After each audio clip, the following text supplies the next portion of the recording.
Good morning, everybody. All right, so our final speaker of the conference is a lifetime UFO enthusiast.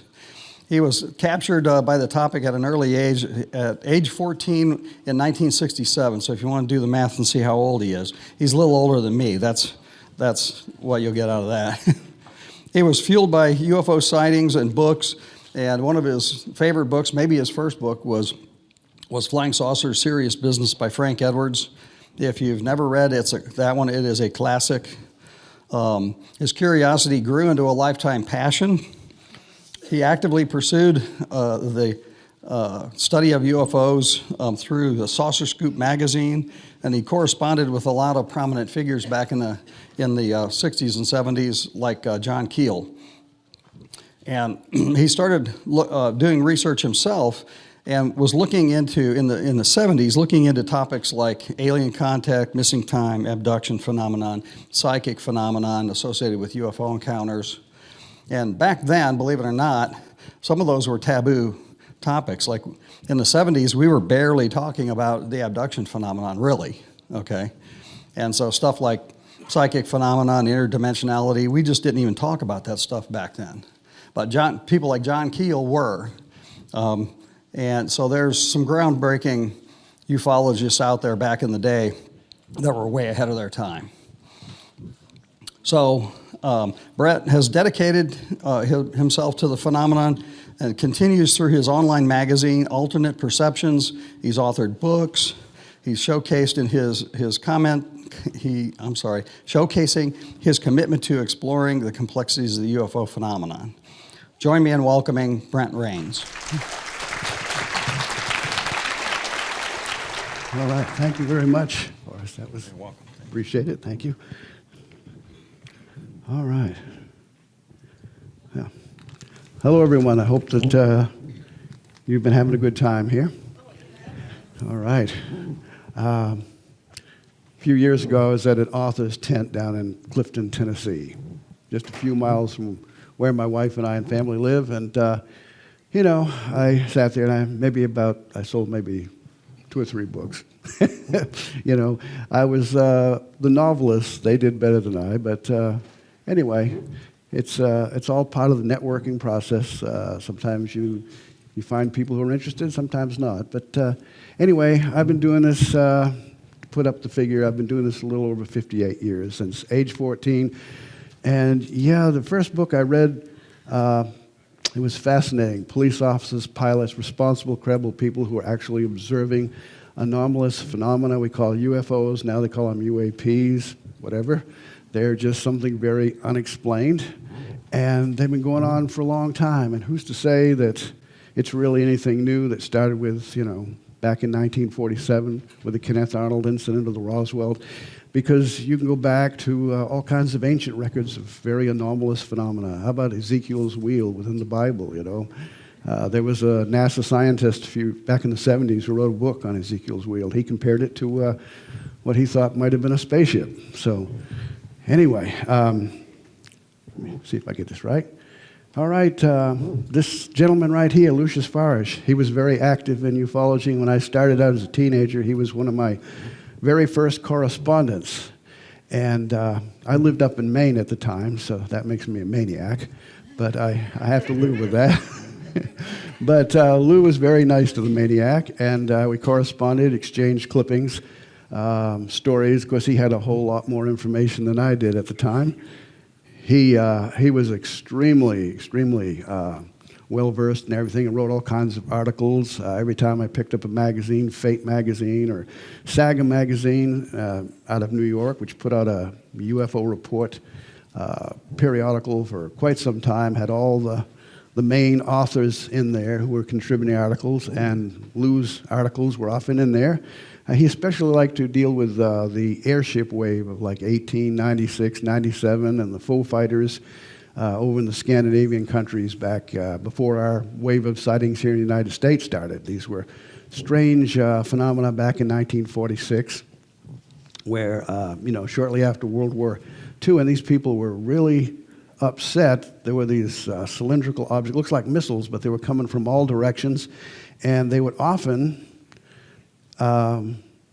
crash into lakes, and they would send divers down and never find any trace. There might be disturbance of, they figured somehow they just disintegrated. And they couldn't pinpoint any country that was responsible. And so actually that might have been kind of the beginning, because we had waves of some sightings back in 1946 ourselves, but it was actually a gentleman by the name of Kenneth Arnold who kicked it off.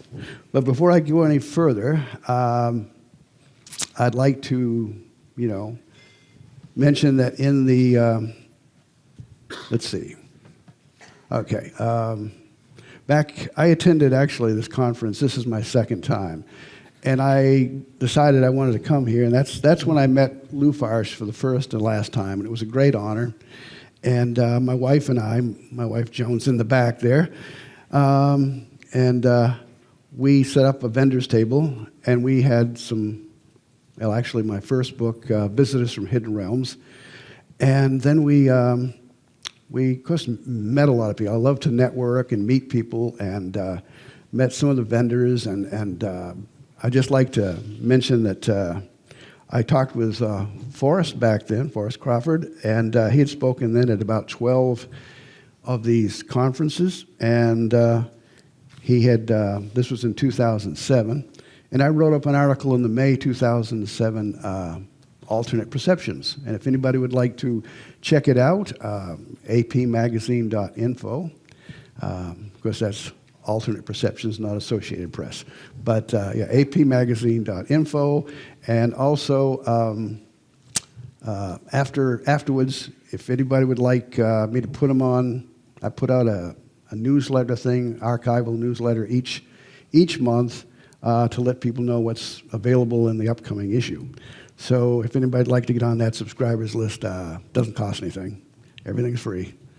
So anyway, in May of 2007, I did write an article about attending the conference and meeting people, and I had some interviews with different other speakers, and it was just a lot of fun. And this is one of the best conferences I've ever attended, really. And everybody's friendly and open-minded, and it's just a great place, and you get the latest information of things that you don't always hear at other conferences. So anyway, I will move on now. And this, as I started out in 1966, a lot of you remember there were the Michigan sightings. Some college students were seeing things around the college, and there was a father and son that seen some sort of craft near the ground. And what really made it memorable was Dr. Jalen Hynek, working for Project Blue Book, the Air Force. He went up there on behalf of the Air Force and listened to some of the stories, and then told the press that some of this might have been swamp gas, but all they heard was, it's swamp gas, and media sensation, and a lot of people were criticizing the Air Force at the time because, they think we're nuts, we don't know what we're seeing, but there were sightings nationwide. All kinds of reports were emerging. In Maine, that month in March '66, we had a sighting by a gentleman named John King. No relation to Stephen King that I know of, but anyway, his sighting in Bangor, Maine was taken quite seriously. The police said he really seemed shook up. He went to the police, told them his story, ended up in the newspapers.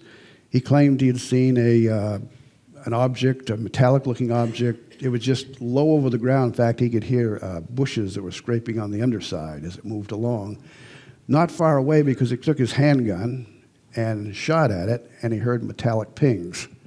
And so I was intrigued with it at the time, and my father and I would often look at the sky. We didn't see anything, but I remember everybody was talking, and a school buddy said, "Hey, Brent, we ought to, want to start a UFO club?"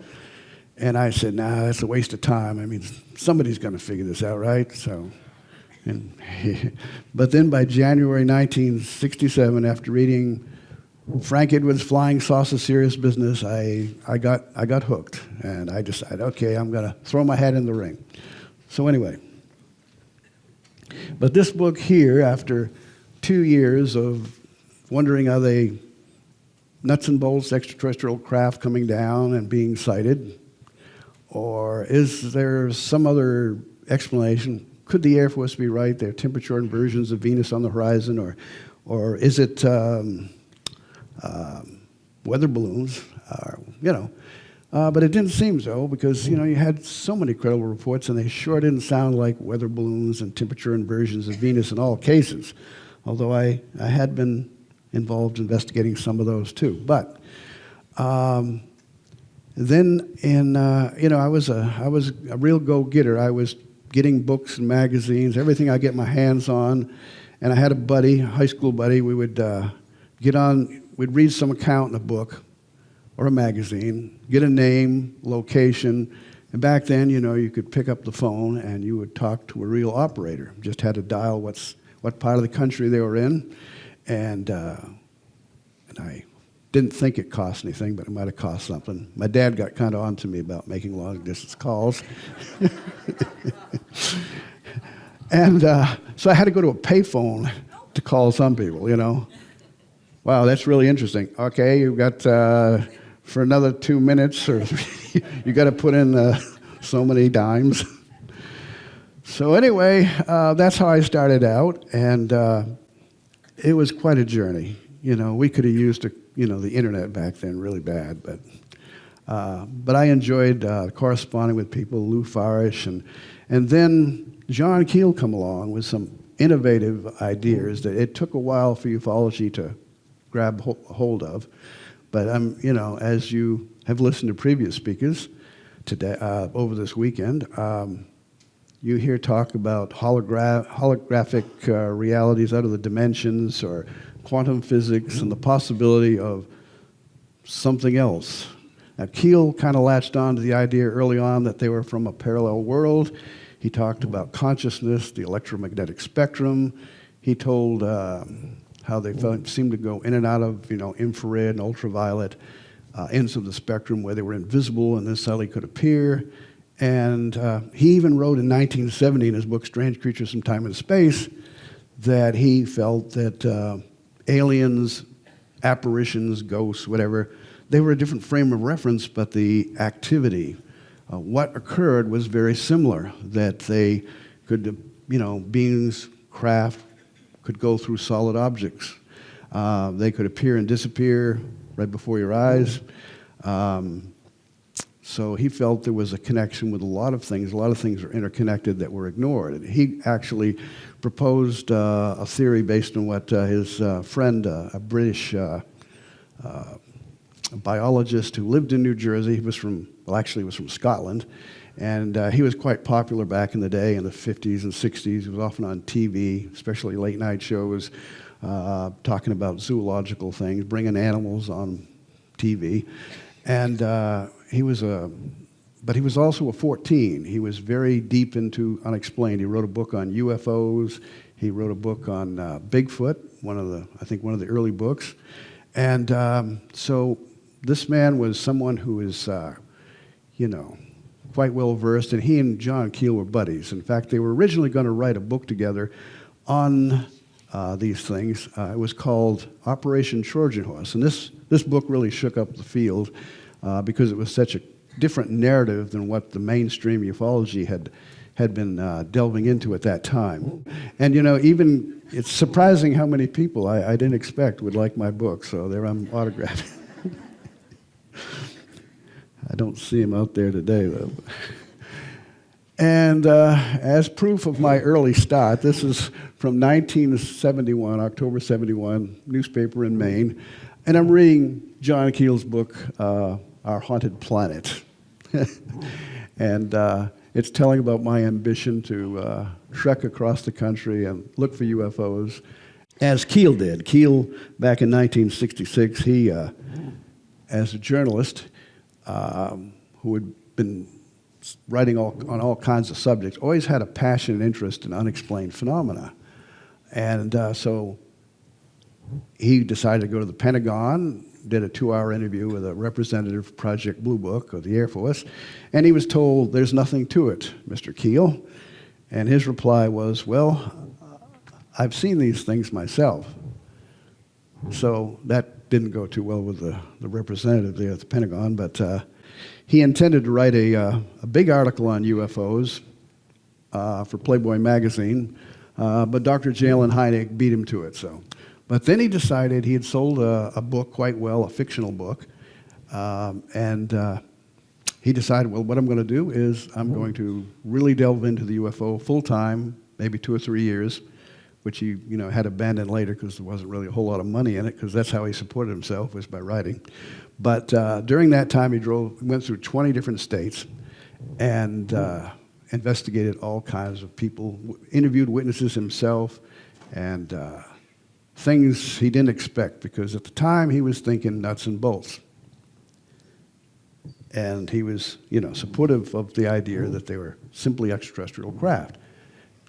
And so I got really kind of wild with this. I got a mimeograph machine, and I started my own newsletter called the Scientific Sauceritis Review, and I put it in mail. I had maybe 40 subscribers. Wow. But, and sometimes they weren't paying subscribers. What we'd do is I'd exchange with some other person who had a newsletter, and they would send me theirs, and so it was just but it was a way of keeping up with the information. And I had contributors, and Lou Farish was one of them. He told me, Brent, if you want to be taken seriously, though, watch your spelling. Thank you, Lou. And then in 1969, I started writing for a magazine that also used mimeograph, but they did a good job, out of St. Petersburg, Florida. Joanne Whitnor was the editor and publisher, and she had quite a number of people quite prominent in the UFO field, and one of them was even Brad Steiger, who probably many of you are familiar with. I mean, in his lifetime, he wrote nearly 200 books and thousands of articles on unexplained phenomena, UFOs, the paranormal, even the Philadelphia experiment.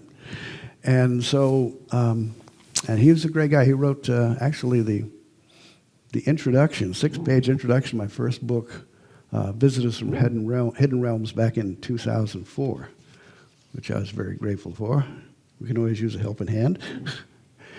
And so anyway, there's my name, if you can see it. I was the main branch director, and I was on their board at a very early age.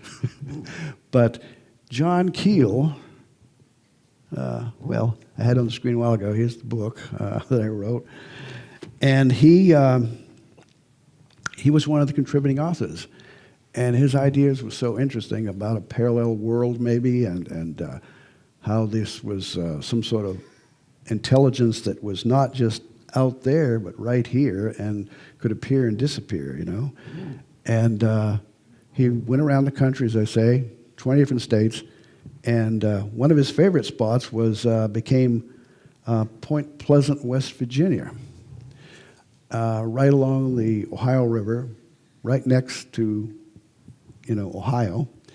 And he was actually, little known fact, is that he was actually in West Virginia at the time the story broke out of the Mothman. And that's a big story in itself. If you've seen the movie The Mothman Prophecies, based on the book The Mothman Prophecies, there's a world of difference. But Keel liked the movie, because although it left a lot of details out and it fictionalized certain elements, he said that the feel of it, when you watch the movie, it kind of created the atmosphere in your mind. You realized how strange all this was and how it could affect you. And although he was considered by many that knew him as quite adventurous and fearful of nothing, when he went into the area where the Mothman had been seen, he would often carry a handgun, just in case. I tell you this, there's so much ground to cover with these kind of situations, and 58 years, it's hard to know where to begin here, but I have tried to keep myself organized. This is also, this was going to be in 1970 when his book Operation Trojan Horse was going to come out This came out first, and this was actually Strange Creatures from Time and Space. He called it his Encyclopedia of Monsters. And he actually had some of my material in there. I thought, wow.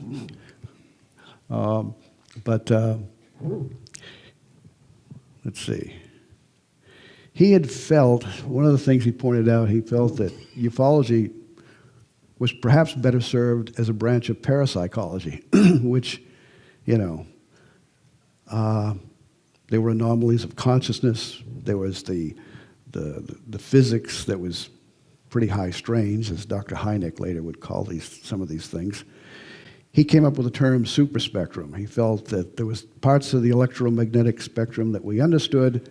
Then there were some things that were we couldn't still quite wrap our minds around.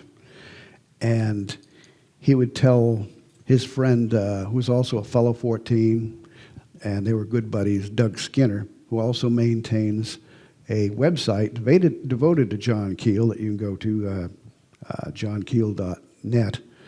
And he's broken them down into different months, and you can go back and you can read letters and articles and photos that he retrieved from John Keel's apartment when he passed away back in 2009. Let's see, I'll just take that off there. And many thought that my book was going to be a biographical book strictly about Keel, but I wanted to make it more than that. He influenced me greatly in the direction I took in the field, so I wanted to interview other people and find out about their experience with him.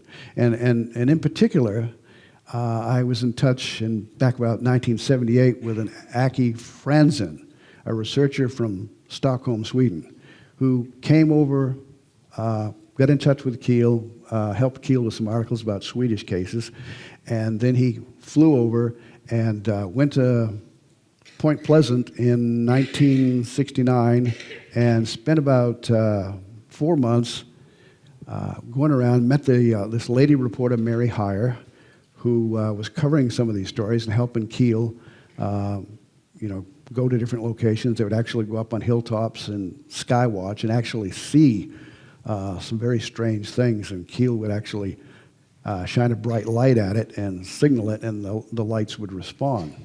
And then one night, early one morning, he's sitting in his car in April 1967 and listening to the radio, an early version of Art Bell out of New York by Long John Nebel.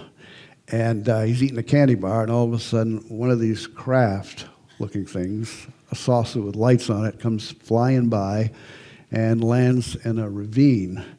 And he locks the doors, and, the brave John Keel writes later that he was really kind of shook up. And he said he thought that any moment some little men were going to come out of the bushes and say, "What are you doing spying on us?"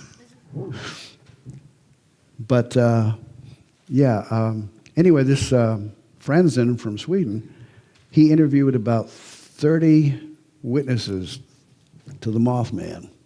And what it was, people tried to blame it on a sandhill crane or a barn owl, and that their adrenaline caused them to make it bigger and all than it was. But this thing was like maybe 5-6 feet tall, had what people really focused on, really noticed was the bright red eyes.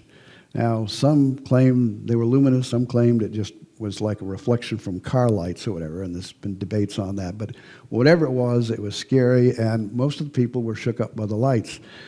And this gentleman here from Sweden said that people would tell him, their friends would say that, Linda Scarberry, whoever, they've changed. All these people had changed after their encounters with the Mothman, which originally they called the Bird, but some newsman covering the stories, Batman was popular at the time, so they called him the Mothman, and that became popular after that.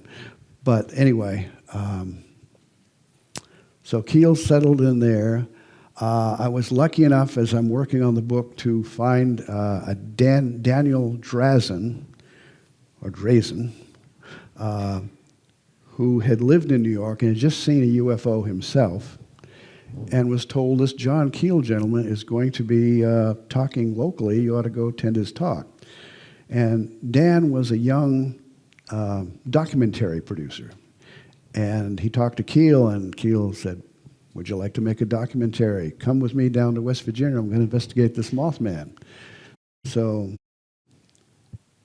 ta-da. Oh, yeah, there's his Operation Trojan Horse, one version of it.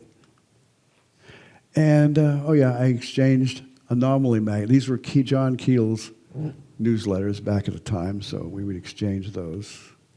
And here was my very first letter from John Keel.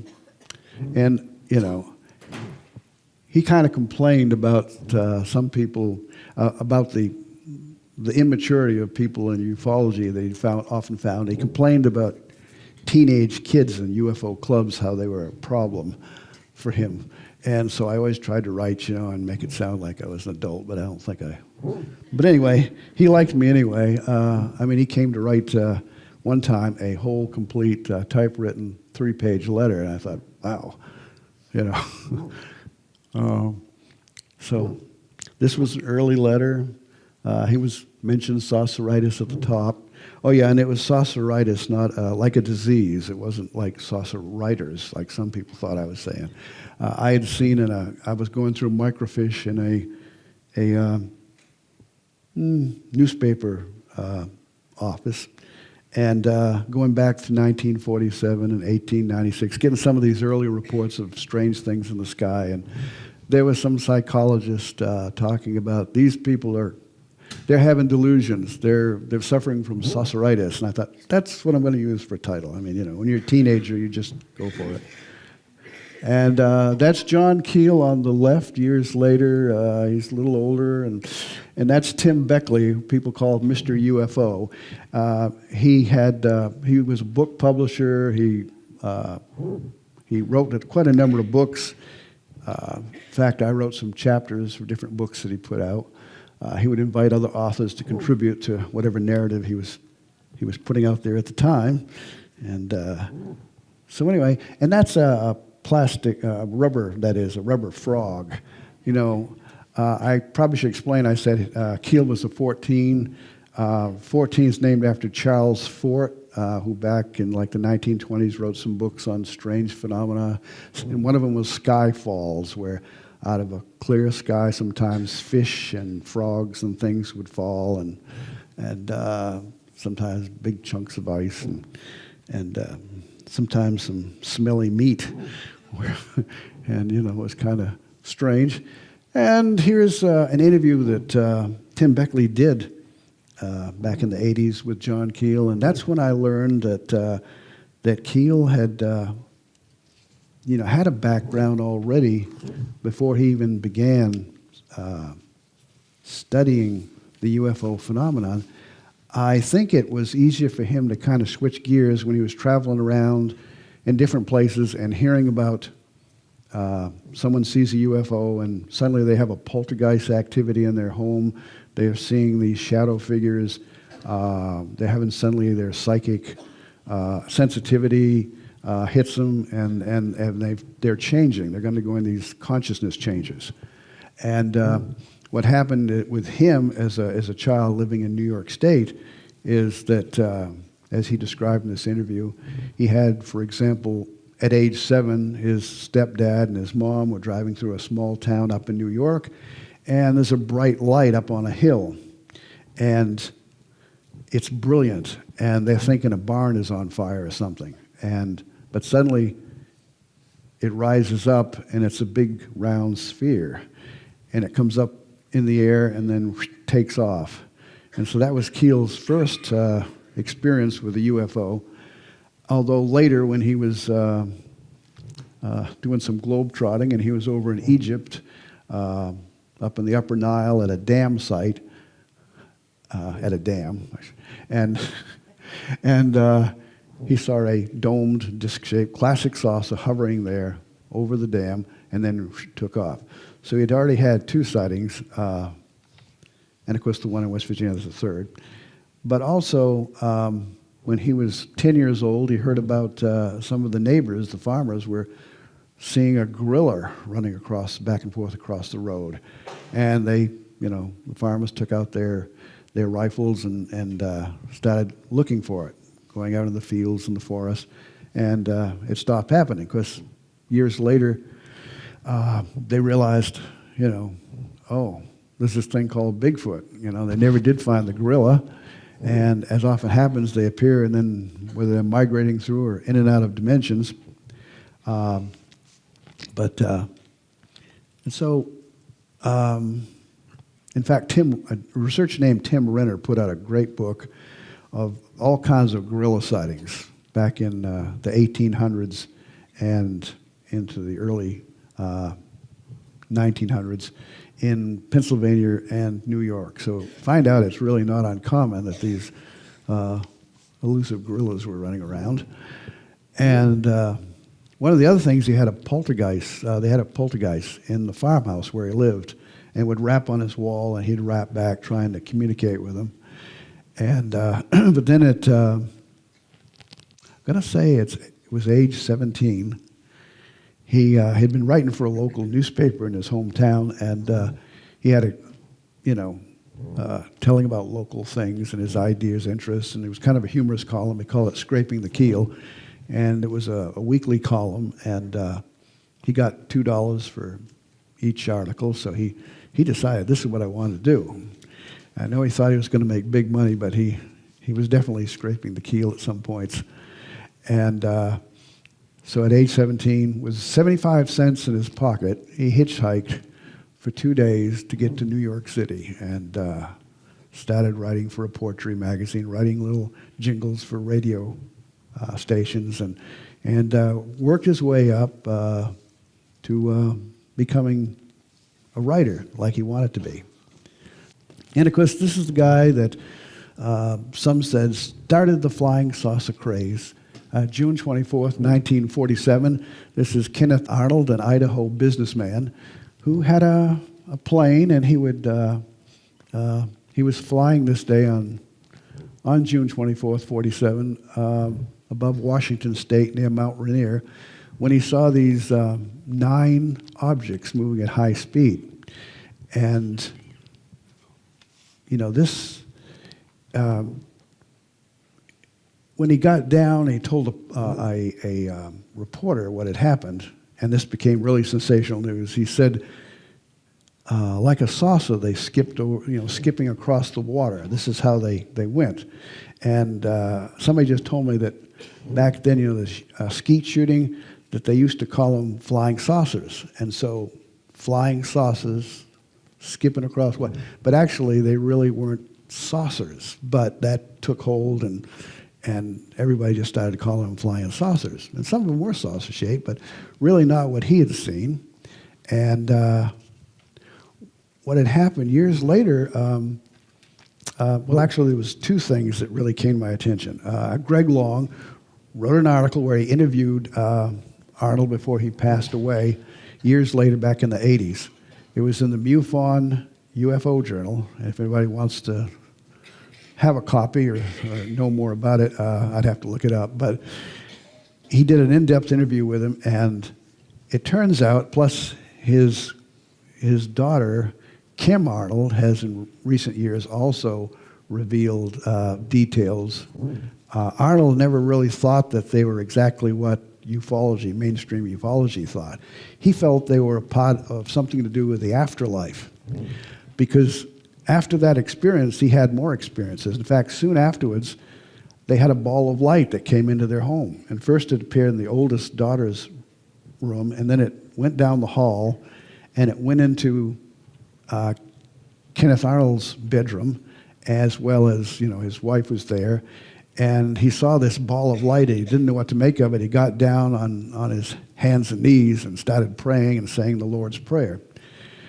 And then they started having like invisible presence in the house. Cushions in a chair would suddenly just depress, but couldn't see anybody there. And he began to have other sightings, not just the first one, but the first one was the one that really got everyone's attention. But he claimed one time that, like other people, air people, he was in California and there was a real blizzard, and there were two young pilots who had crashed, and there was a family nearby that had observed the crash, and he and some other pilots were trying to get to the scene to lend assistance. And the two people in the plane were two young men. They were both pronounced dead. The coroner tried to determine about when. First one died, he determined the death of one and then the death of another, about the time they died. And it corresponded with the time that the farm family said they saw balls of light appear, one and then another one. And they, Kenneth, looking at the data, determined that the timing was about the time of their deaths, would have been about the time that these two mysterious balls of light had appeared. And Kenneth Arnold, when he was a young boy, he had, was in a house where they had a grandmother, I think it was, who had passed away, and everybody was paying their respects, and he said a ball of light appeared. And I've heard similar stories told with lights that coincided the death of people. So anyway, he felt, as his daughter Kim said, that these were actually something associated. This is that when we die, we're transported maybe in something like a flying saucer or some kind of craft. There is, of course, the Bible has Ezekiel's wheel within a wheel. My friend Dr. Greg Little was researching some of the books of Enoch, the ancient books of Enoch, and there's one where it describes the watchers as these sort of beings who were like child size, and that at death, people would be taken up into maybe some sort of a Merkaba or whatever, some kind of a craft, and they would be taken through some sort of a portal opening. It's like these things not maybe related to some of this. Indeed. To show you how strange these things can get, this is a Rita Malley case. Keel was aware of it and wrote about it in his Operation Trojan Horse. This was in about 7 p.m. December 12th, 1967, up in Ithaca, New York, just outside Ithaca, New York, on Route 34, if anybody wants to check that out. But anyway, she's got her son, young housewife, wasn't into this stuff at all, but Ithaca was hit with a tremendous wave of sightings at this time. People left and right observing these strange objects. What happened to her is definitely more than just, it's one thing for someone to see a UFO, it's another thing for someone to have a precognitive event. And in this case, and this was also written up in Science Mechanics by Lloyd Malin, respected journalist back in 1968, the July and August editions, actually, because her case and others were highlighted. But in her case, which was quite unique, there was a humming sound. There was a dome disc-shaped craft. It was just over the power lines next to the road. And it shot a beam down at her car, and suddenly her car was not under her control. And it was like it was floating over into this alfalfa field. And, there was kind of a bump there, but she didn't feel that. And she's out in the field, and then all of a sudden there's a chorus that sounds like of several voices. And the voices are telling her, okay, well, I've actually got the quote, so I might as well give you the quote. The voices named someone I knew and said that at that moment my friend was involved in a terrible accident miles away. They said my son would not remember any of this. Oh yeah, her son was in the back seat at the time, who she said, she looked back on him and he seemed to be like in a trance. Then the car began to move again, although still not under my control. We came up out of that field and over the ditch as if it were nothing, and then back onto the road. And then the next day, she found out that this friend had actually been involved in a serious car accident. So it's like how, it's one thing, startling enough for someone to say, I heard voices and it told me accurate information about something, and then quite something else to actually have a UFO involved. We think of UFOs as a separate phenomenon from the paranormal. But in this case, and in many other cases, there's a strange overlap. And then, these ladies here, this is in Liberty, Kentucky, back in January 6, 1976. I tried to stay up on this case as much as I could because this was really a strange one. These three women, who were described as all church-going, respected women in their community, described how it was actually the one on the far right, Mona Stafford. It was her birthday. She was turning like 35. And the older ladies, Elaine and Louise, decided to take Mona out for her birthday at a restaurant about 30 miles away. Everything was good. They had a good time. And then they're coming back to Liberty. And that's when they thought at first they were seeing a plane crashing. And then it got closer, and they could see that it was a domed flying disc coming up next to the car, and it shines a bright light into the automobile. And the driver, which was the lady on the left here, says, they're going, I don't have any control over the car. It's going 80 miles an hour, and she lifts her foot up from the pedal. I'm not doing this. Mona's reaching over trying to help her control the car. And anyway, this light comes into the car, and it's like they're in a fog. And the next thing they know, they're a few miles down the road, over an hour has passed, and they're up place where it goes into a cattle field, and there's a stone wall on each side of them. They backed into it, and they have no memory of any of that. And then afterwards, they're experiencing pain. They feel like they're not themselves. And one of them has a bird in a cage, and the bird was just terrified of him. It always, this was a person that fed it and cared for it, and suddenly there was something about him that the bird detected that was, abnormal. And they even did experiments, other people coming up to the cage, and everything was all right, but as soon as the owner, and so then they took her to some other cages with birds, and the same thing happened. And they had Bibles that disappeared. And then Betty Hill informed me that she was in touch with one of the older ladies, and she found, and she couldn't account for it, a book of matches, because she was trying to comfort the lady, on the floor in her house in Portsmouth, New Hampshire, that was from a motel in Liberty, Kentucky. So anyway, there were a number of investigators I tried to keep in touch with, Jim Miller and Jerry Black, Dr. Arleo Sprinkle, a psychologist from the University of Wyoming, who came and did some hypnosis. And then there was Bob Pratt of the National Enquirer.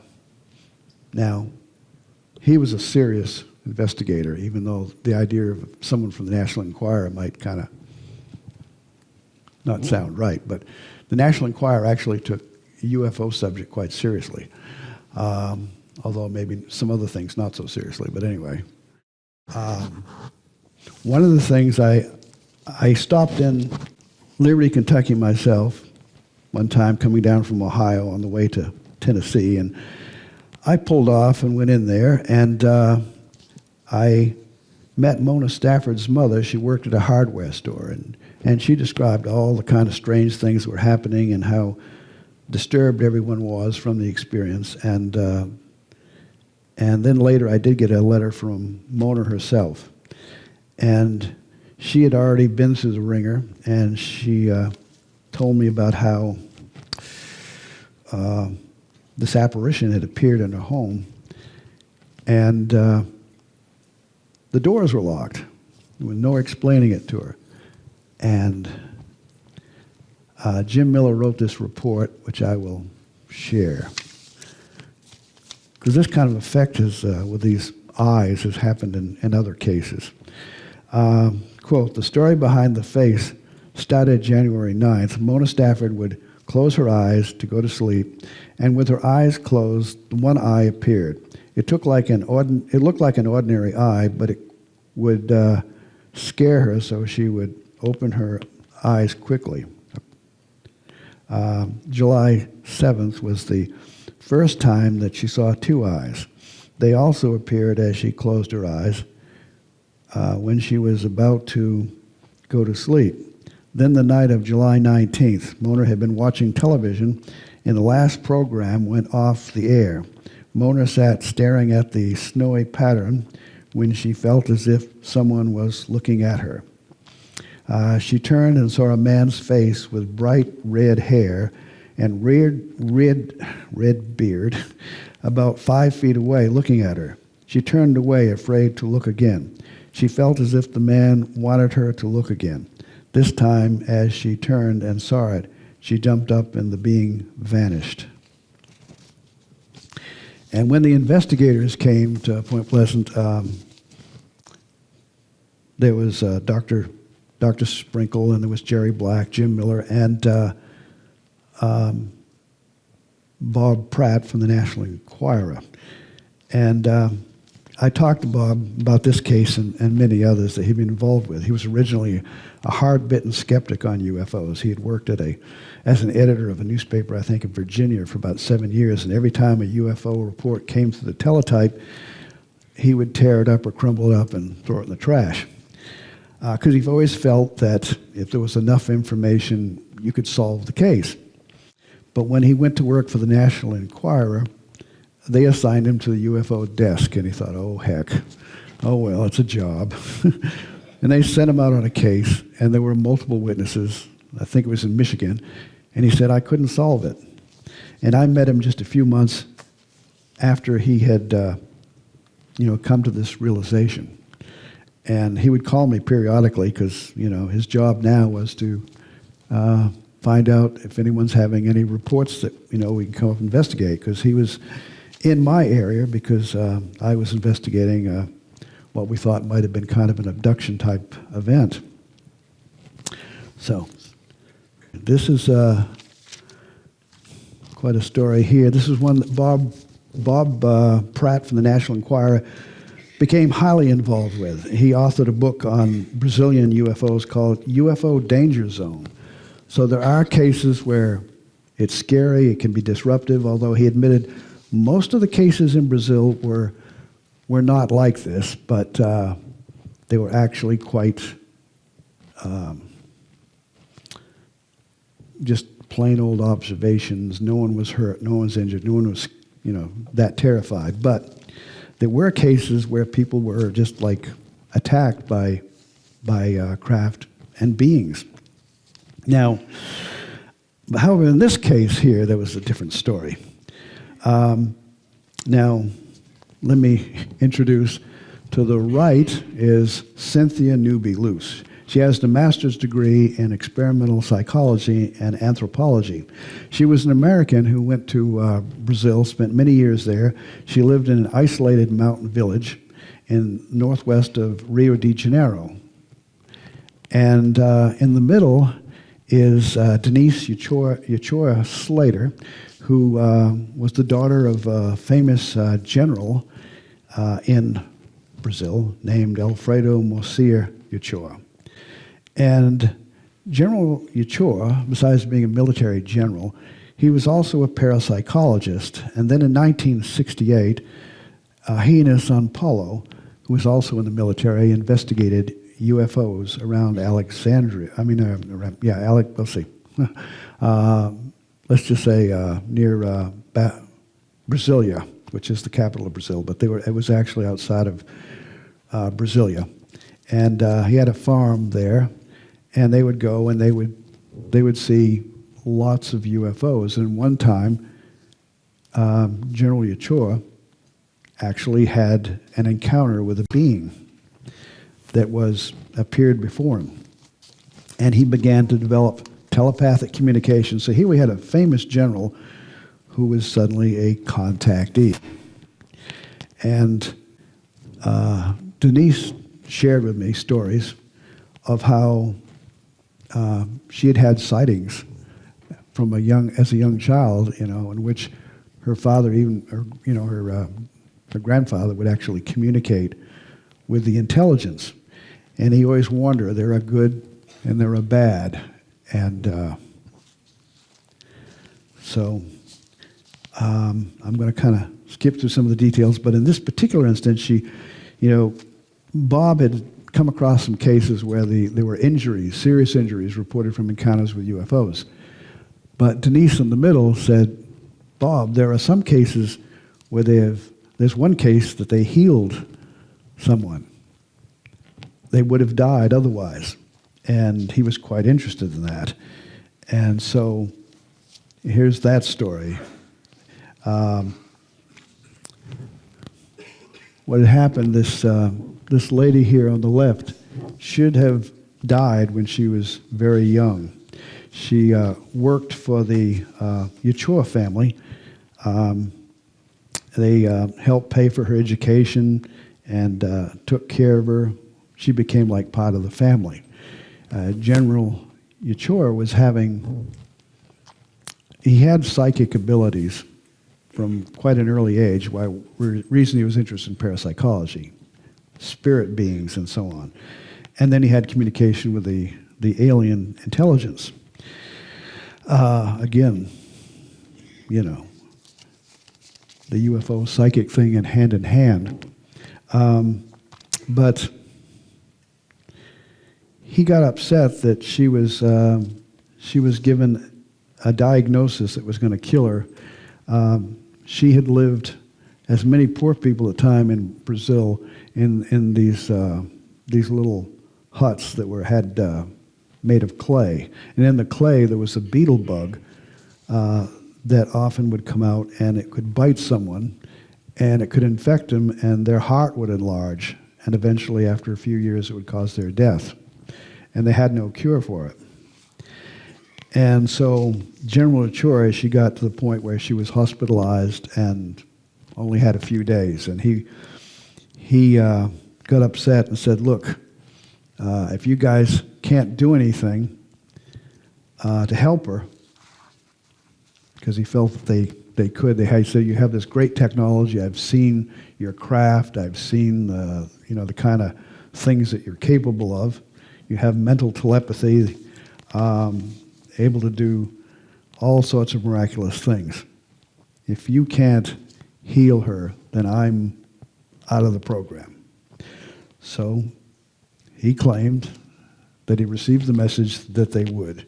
They would meet up at a certain location, and he signed her out of the hospital and took her to this certain location, put a stool down, told her to sit there, and there was going to be a UFO come, and they were going to heal her. And he had to go back a certain distance and watch.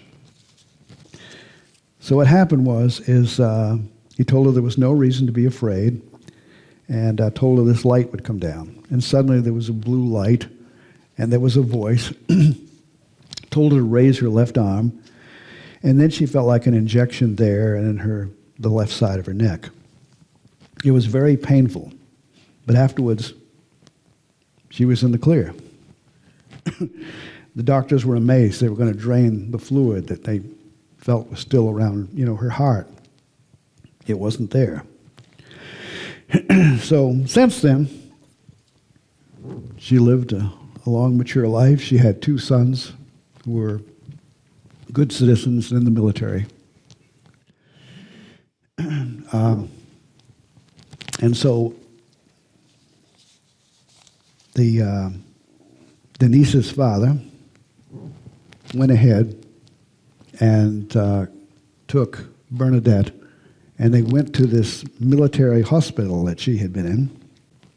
Let's see, it was the Armed Forces Hospital in Brasilia, and they got all her medical records back in April 2010. And they also told about this at MUFON UFO meeting over in LA a few years ago, and there's a video of it online, and it actually shows the documents, which are in Portuguese, if any of you could. But anyway, Cynthia on the far right, she speaks American, she can also speak Portuguese, and so she helped Bob when he'd come down for 2 or 3 weeks at a time to investigate sightings. She would help as a translator. And she was interested in UFOs, because she had had experiences herself. Excuse me. So I had just, it was just after Bob's 14th trip to Brazil, doing these investigations, and he said he just clipped the tip of the iceberg. It's an enormous amount of information. He'd go out into the jungles and meet people. And they were just very bizarre stories. And it was in May of 2003. He just returned from the last trip. I'm sure he was hoping to do more, but that was the last one. And I interviewed him for the magazine. And his really a summary of what he found out. It says, some people were paralyzed during encounters, unable to move or resist. Some were burned by UFOs as they tried to run away. Others hid, that is, wherever they could as UFOs tried to find them. Still others found themselves in the grip of a powerful invisible force as UFOs tried to pull them up into the craft, and sometimes people were taken away. UFO occupants have used hooks to snatch victims from the ground in Brazil. They have dropped scalding liquids on others, apparently trying to make them let go of a tree or a bush that they were clinging to. And in one case, a UFO dropped a slimy substance on a farmer as he tried to hide. Still another UFO dropped a glowing bubble about 1.5 meters wide that exploded silently. Now,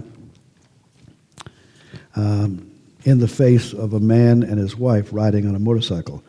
Sometimes people weren't safe even in their own homes because beams of light from UFOs would pierce tile roofs as if they didn't exist and burn someone inside. And most of these people recovered from their injuries, but several were permanently impaired.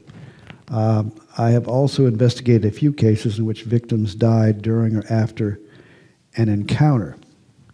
Now, as I say, most instances weren't like that. People seen UFOs, and of course this one involved a healing, although,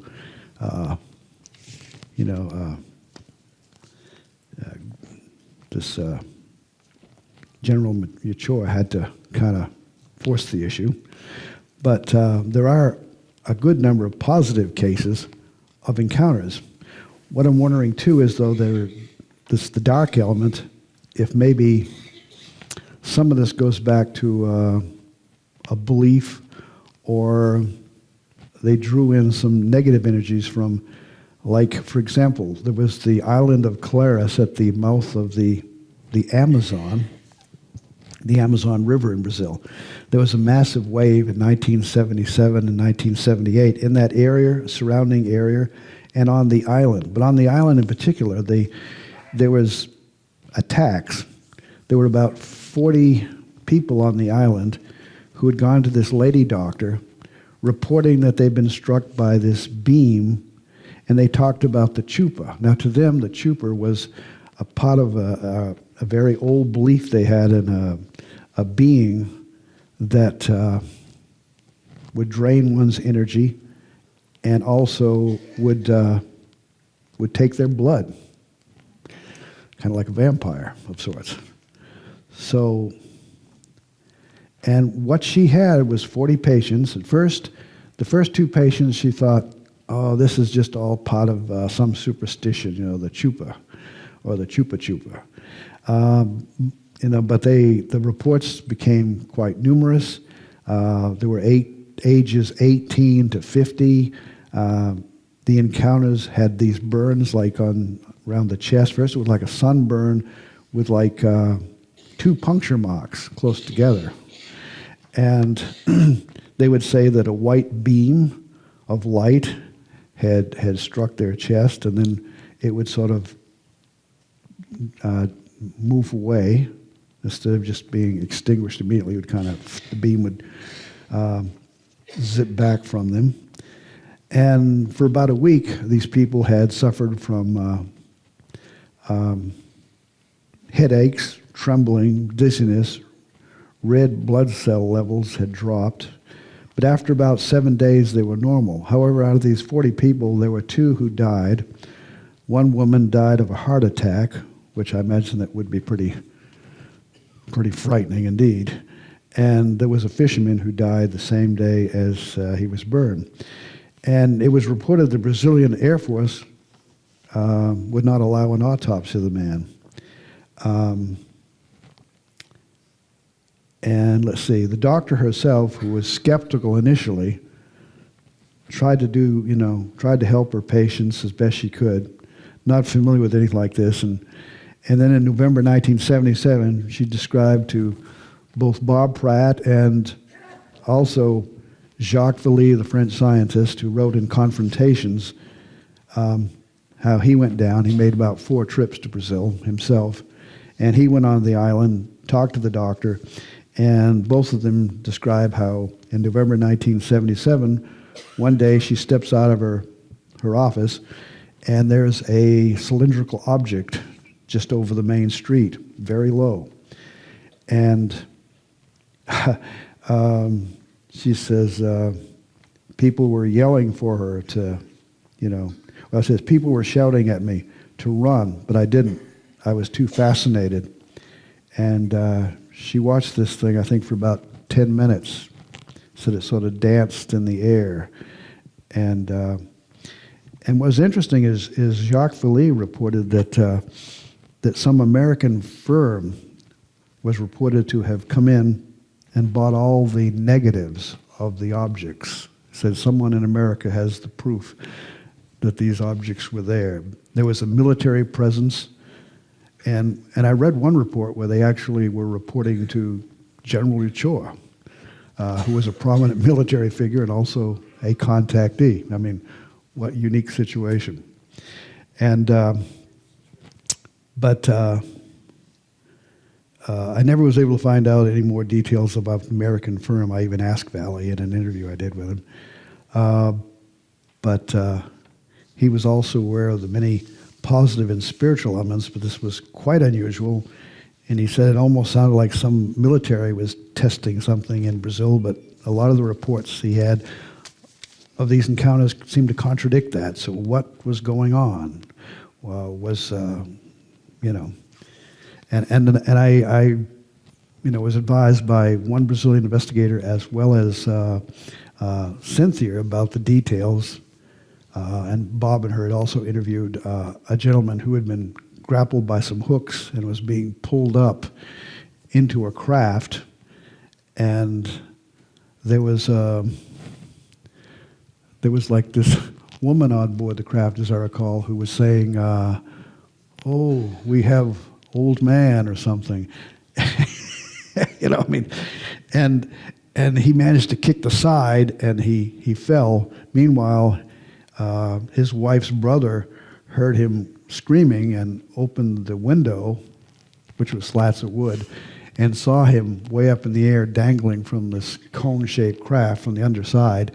And when he got close to this opening, he managed to kick the sides, and it broke loose, and he fell into a thorn bush, which when they first went there, he had his injuries from that, but he was okay. Had there not been that bush, he might not have survived. So anyway, Now it's more of the high strange. This is General Ochoa himself. And I also, I should mention, anybody wants to check it out, and I need to go back and review it, I have 5 audio tapes that Bob had shared with Denise. And they're in my magazine somewhere. I know I wrote it down here. Okay, yes, audio files. They're in of her grandfather talking English to Bob Pratt when he was down in Brazil, telling his stories. And there's 5 audio files. They're in the December 2020 issue of Alternate Perceptions. And these have been given to Denise by Bob. And we were all hoping to meet Bob. I went to talk at the Association for Research and Enlightenment in Virginia Beach, Virginia, which is the Edgar Cayce Foundation. And they had a UFO conference, and I was invited to talk. Jacques Philippe was also there, and so was Cynthia Nubilus and Denise, who lives in America now and has worked with the Navy, teaching, translating and helping people with, because she speaks Spanish and Portuguese, French, and English. Now, some of you may know this man here, Jeffrey Mishlove. I mean, prominent psychologist, New Thinking Aloud, and interviews many interesting people. He used to have his program, Thinking Aloud, on television for years, and then, of course, now he has a YouTube studio. And he had one of his early cases, talk about high strange paranormal, was this gentleman here, known as the PKA man. And I found out that D. Scott Rogo, who was actually a distant cousin of Jeffrey Mishlove's, and together they investigated this Ted Owens. And Ted Owens was quite a controversial character. And I got a letter from him back in August 1971, and I just kind of blew him off at the time. I was wrong.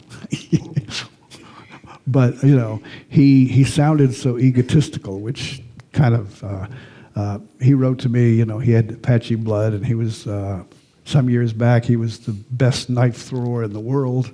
Okay, guy, But apparently he did have some real, he had a high IQ. He would predict things, like in native lore, a lot of Native Americans supposedly had this ability where they could point direct lightning to a certain target.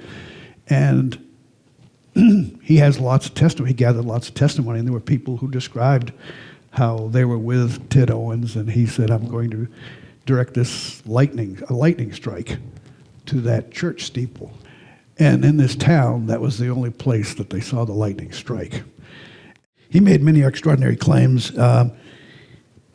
Actually, Jeffrey Mishlove found out about him when he visited Stanford Research Institute back in 1978. He was going to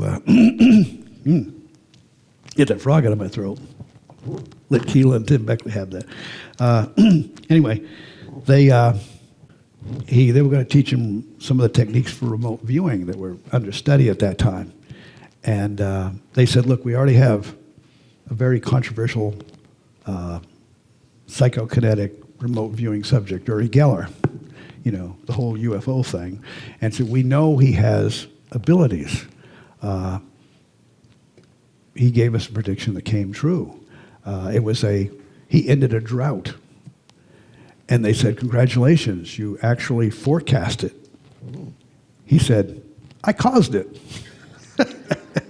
They said, okay, we have, we know he's got abilities, but we'd like you to take over the case because we've got, Ingo Swann and Uri Geller and their UFO tales. We're trying to do a real scientific bang-up job here, and we know we're getting good results, but we can't handle it all.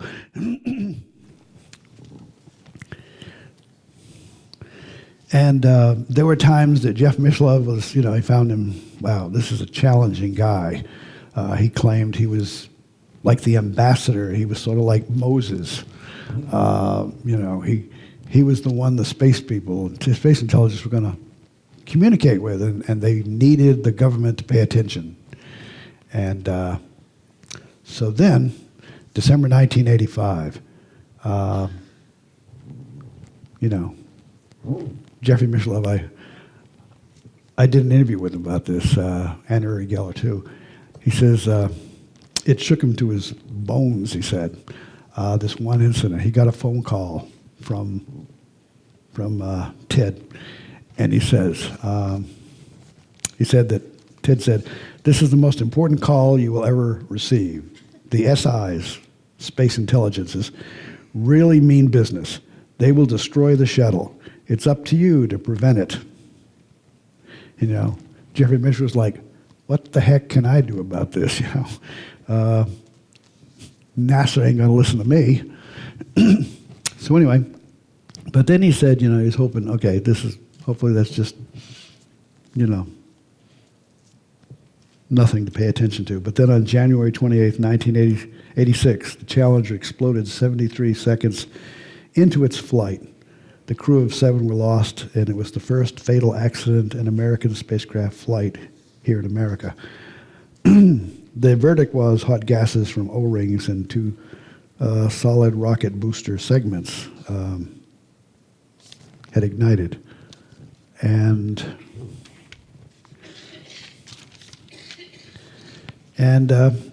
Ted Owens had many other, he had over, I think it was 160 different testimonials. And I had also spoken with some people, connected with some people that had Ted Owens stories as well. And there's a lot of testimony out there that's saying he actually could cause, either he caused it or he predicted it, but he said he caused it. Hurricanes and tornadoes and all kinds of aggravating stuff. And then there was the whole UFO claim. And he had also called down UFOs. People said he was out there, said they're going to bring him down, brought him down. One woman, he actually had poltergeist activity and actually trained to call him down herself, and said it worked. And and so I'll give a couple of examples here, because one of these people communicated with me, and it was a son of Ted Owens, who's still alive. Ted Owens passed away some years back. But back when his son, Bo, was young, a real estate agent up in Maine, Edward Ames, invited Ted Sears to come to Brewer, Maine, my state. I didn't even know about it. And there was a lakeside lodge at Eddington Pond, and wanted him to demonstrate his ability to call in UFOs, see if he was, telling the truth. That, or he just thought it would be good publicity for his business. I don't know, but he stayed there. UFOs appeared several times. There was reported poltergeist activity. And one day, young Bo screamed. There was an explosive noise outside, and Ted and his wife went out, and he said he saw a black giant figure, and then it disappeared. And Bo himself recalled for me an incident, 1977, where he and his father were up in Northern California, and his dad, once again, called the SIs to appear. There were 28 UFOs. There was one craft in particular that looked like it touched down nearby. And, quote, "It was just hovering and we could see through the windows. They had small heads and were pale. My late father was packing guns on him. He could have shot a Bigfoot easy, but they just stood there on the riverbank. My dad had a huge flashlight, and he could focus on the squatches. Their eyes would be bright red." And so there was the whole poltergeist, Bigfoot, cryptids, the alien beings, quite a combination. And Jeffrey Mishlove took it seriously, as well did parapsychologist D. Scott Rogo. Kathleen, I didn't know when I put this on there that you were going to be talking about Pam. Actually, it was Kathleen that had introduced me to Pamela Nance, who's just wrote an article in the April issue, the current issue of my magazine, called A Lifetime of High Strangeness. Oh no, there goes my voice. And extraordinary, intriguing woman. What I could add to what Kathleen already said was that she lives in North Carolina.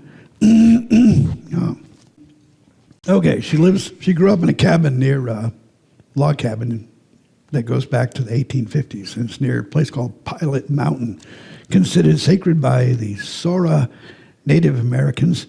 And her great-great maternal grandmother was a full-blooded Cherokee seer, fire talker, midwife, root doctor, and beloved family matriarch. And, Pamela had two, as many experiences have, that may have, introduced him to the spirit world and such. When she was nearly 6, she had a severe case of the red measles, and from that she suddenly had a near-death experience. She went into the spirit world. Years later, nearing the end of her undergraduate studies in April 1990, unbearable stomach pain, and thought was having maybe it was just a stomach bug, but then a blood vessel burst in her stomach from perforated ulcer. And again, she had this NDE experience. And again, the spirit it was very dramatic. The details, I'll let you come to this, to the magazine. How about that? To check it out. But it's, there's so many. And I'm seeing the time. I have all kinds of things I could like to talk about, but I think I ought to let a little question and answer. But I did, I was so impressed with Keel, I did drive around to probably about 20 states myself, interviewing people back in the 70s. And talked with contactees, different researchers, people with all kinds of high strange stories. I just had 2 quick clarifications. What is Pam's last name? I wanted to look her up. Oh, Pam Nance. N-A-S? Nance. Nance, okay.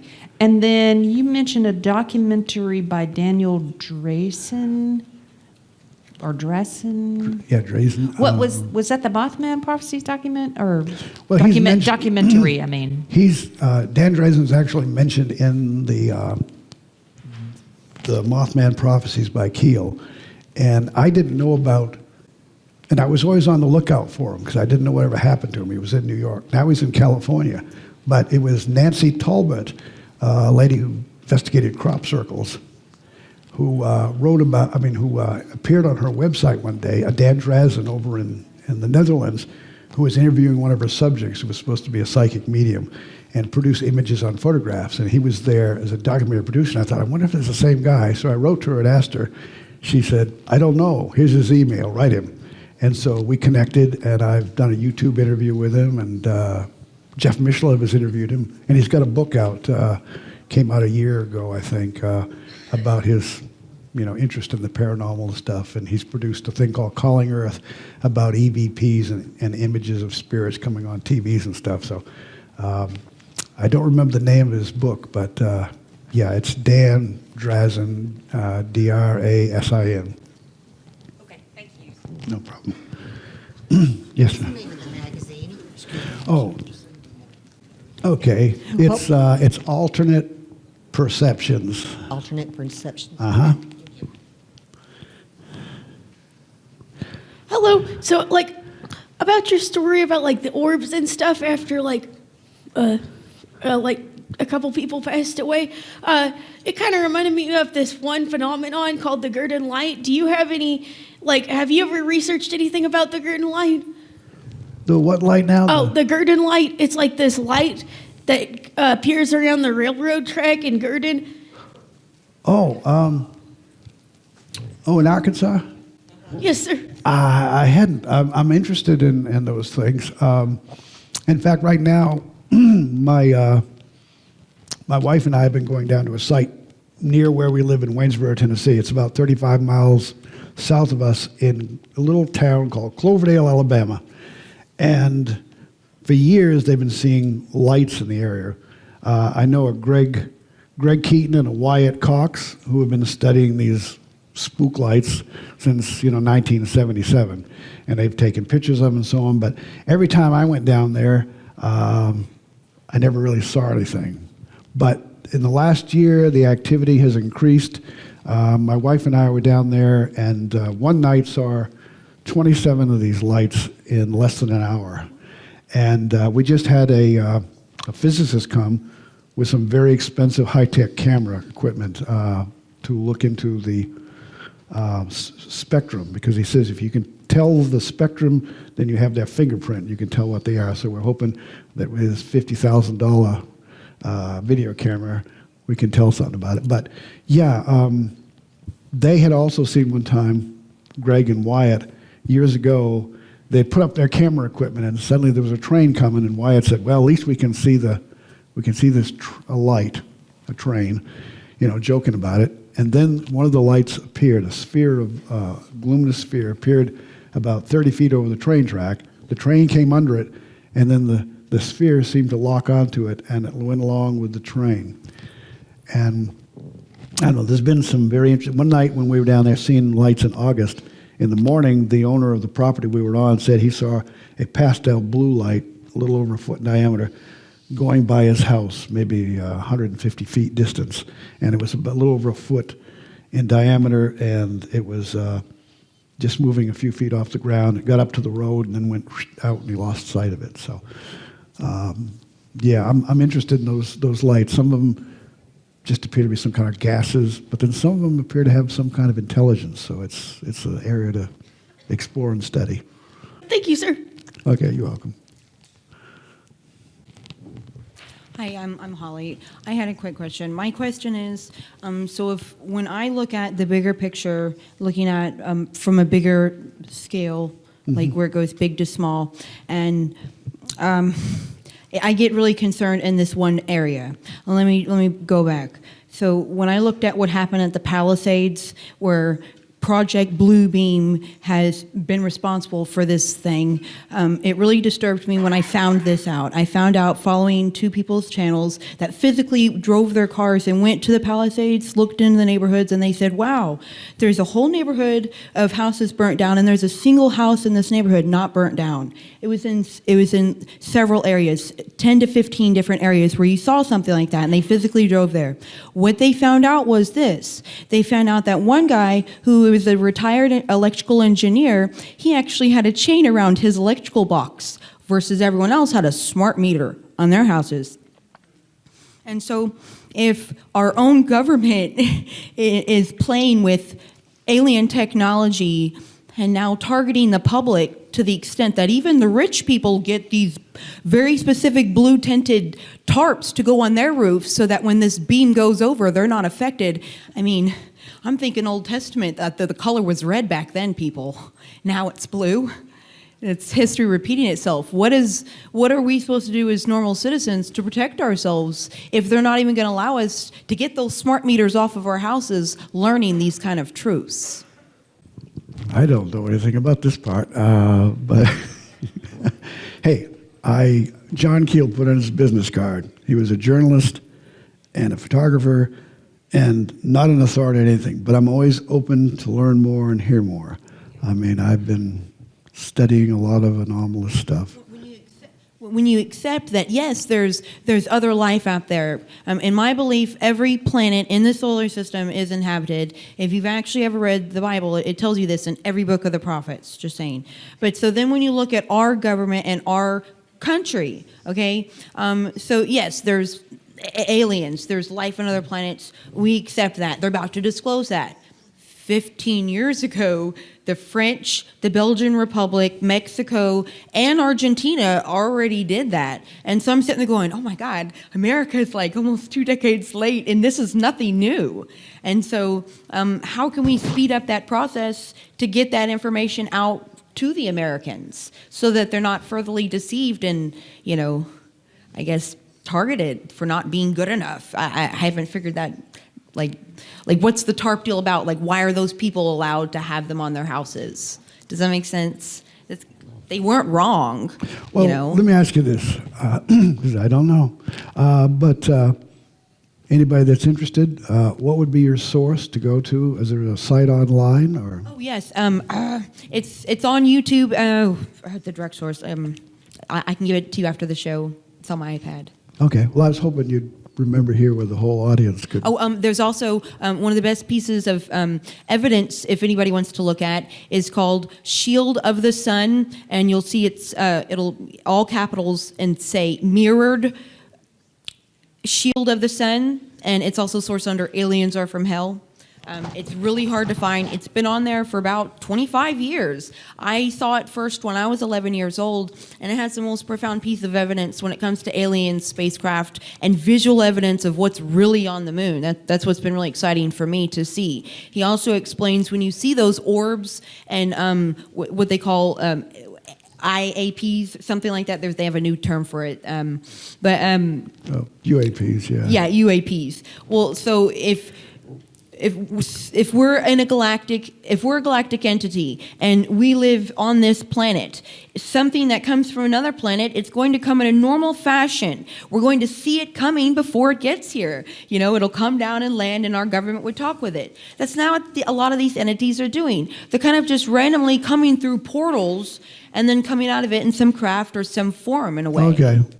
Does that make Thank sense? you very much. I'm not sure, but we got 2 other people here. Thank you. Hi. When you were speaking about Kenneth Arnold, you were expanding on some of the other experiences that he had with balls of light. And did he do other investigations throughout his life after the initial experience that he had where he saw these saucers over Mount Rainier? I hadn't heard that before, so could you expand on that a little bit? Yes, he did. He worked with Ray Palmer, who used to write amazing stories, and people were writing Ray Palmer stories about strange beings and UFO type, but back before, his sighting. So they actually kind of wrote a book together called The Coming of the Saucers back in the early 50s.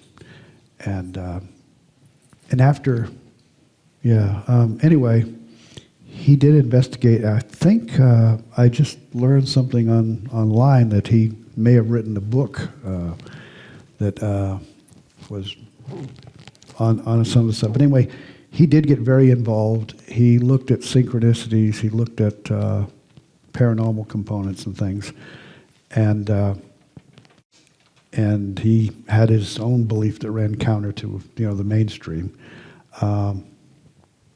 But he was involved. I don't know fully. He didn't really talk to the public a whole lot. I know that around 1976, Dr. J. Allen Hynek, formerly the Air Force, held a big conference in Chicago. He invited Kenneth Arnold and as well as Ray Palmer and others to come and speak and give their testimony, their side of it. So somewhere online there may be some kind of transcripts of some of those interviews. But anyway, I know that I mentioned some sources during my talk, like there's a radio show that has Kim Arnold, his daughter, telling about his studies and his beliefs and his interest in synchronicity and things. And Okay. Thank you. Thank you.